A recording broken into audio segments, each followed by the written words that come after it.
Bonjour mes amis. Aujourd'hui, nous allons simplement apprendre à utiliser une clé dynamométrique.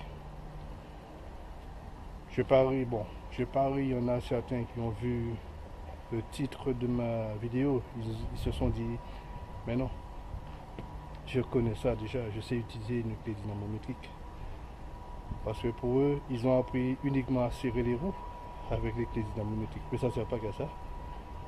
Il y en a parmi vous aussi qui se sont dit, je sais ce que c'est, mais bon, je vais voir ce qu'il dit quand même. Tonton Mika, là c'est bien. Mais il y a aussi parmi vous qui ne savent pas ce que c'est et qui ont cliqué aussi.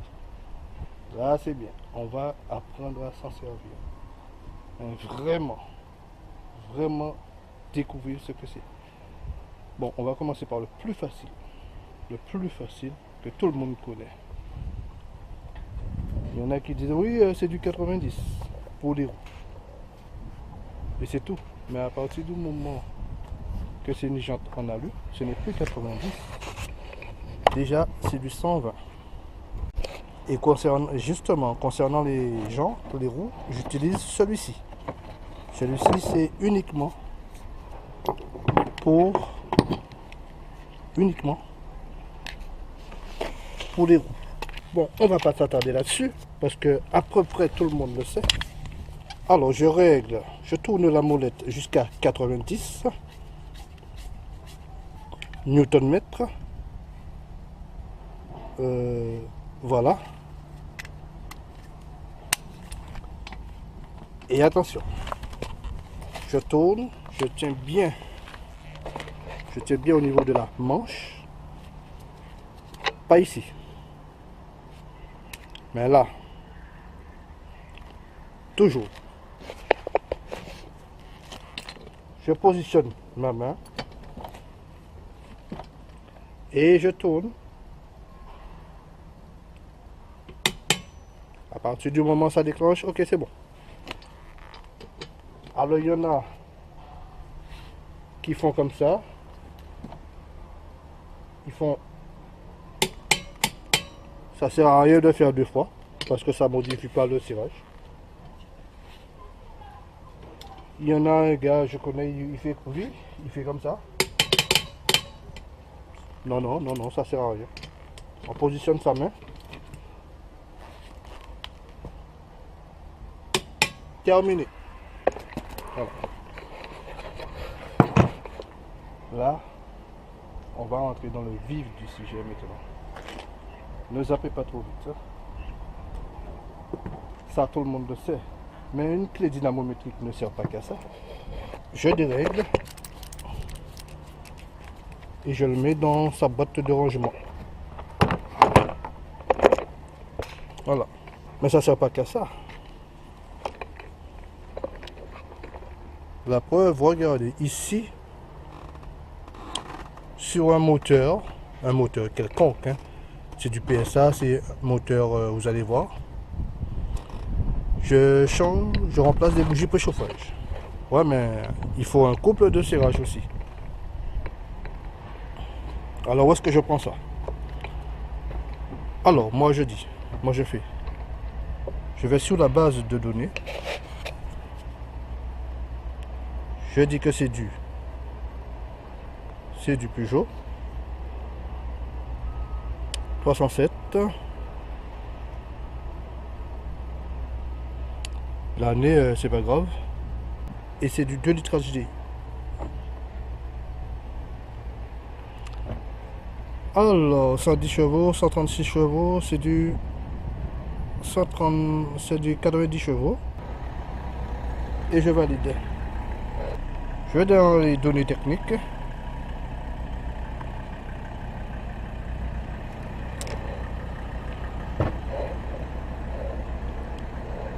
Et couple de serrage. Voilà les couples de serrage. Je descends.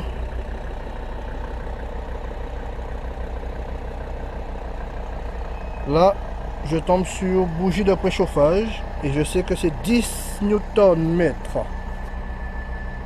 10 Nm. À partir de là, je prends cette clé dynamométrique. puisque c'est du 10. Ici, je vais de 0 à 40. Ça, c'est lecture directe. C'est aiguille. Et là, je pointe ma clé. Alors, je mets ma clé. Et on a dit c'est du 10.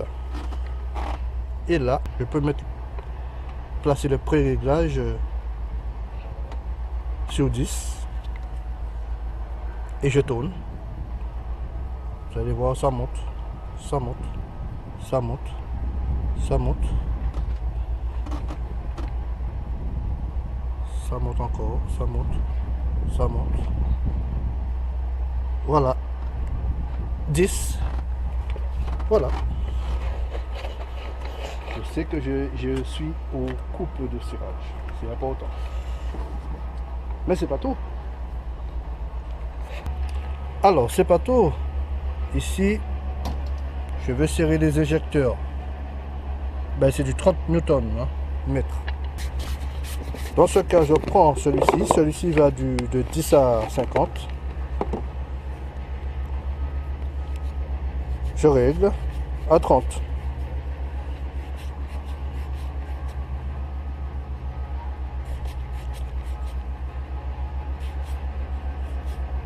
« 25, 28, clac, à 30. » Bon, je prends un augmentateur.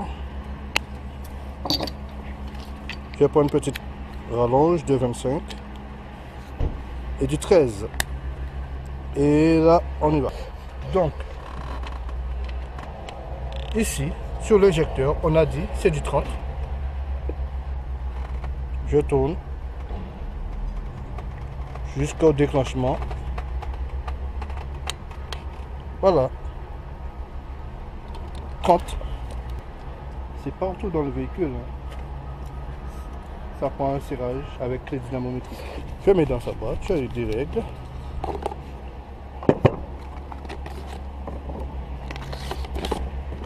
Voilà.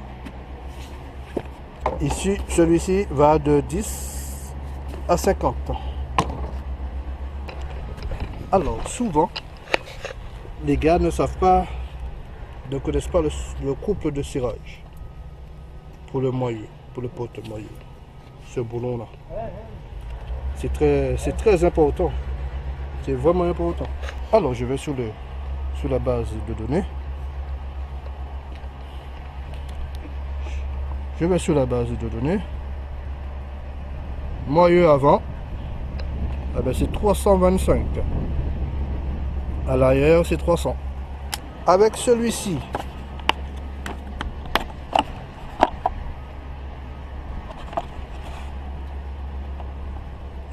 c'est du... Bon, celui-là, c'est uniquement pour les roues. Hein. Celui-là va de 10 à 50, c'est pas bon. Celui-là va de 40. 40 à je sais plus. En fait, celui-là va jusqu'à 200. 20, 200.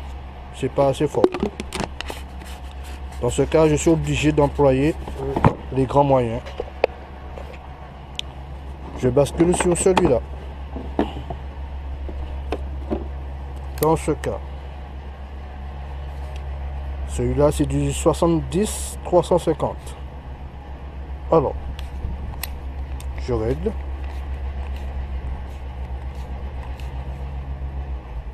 Je règle 130.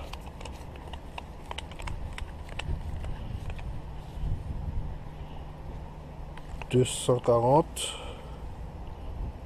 230, 250, 270,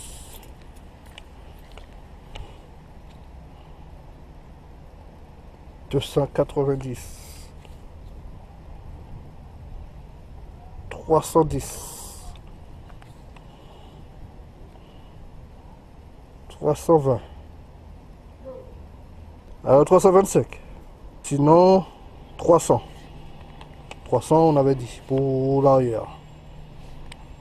Et là, jusqu'au déclenchement. On prend celui-là. Bon, comme il y a tout le bazar, je ne vais pas démonter tout ça. Donc, tout, et il faut toujours desserrer. Donc, tout le véhicule prend un serrage au couple. Mais ça, on le sait rarement. Toujours dérégler, toujours remettre à zéro la clé dynamométrique. Voilà. Donc, vous avez vu. Donc, si vous jetez un œil, vous allez voir. Vous allez voir pour le serrage de la culasse. La culasse, le serrage se fait en 6 phases. Donc, première phase 20 newtons, deuxième phase 60, et troisième phase on desserre, desserré à 360. Ensuite, serrage 55, 65.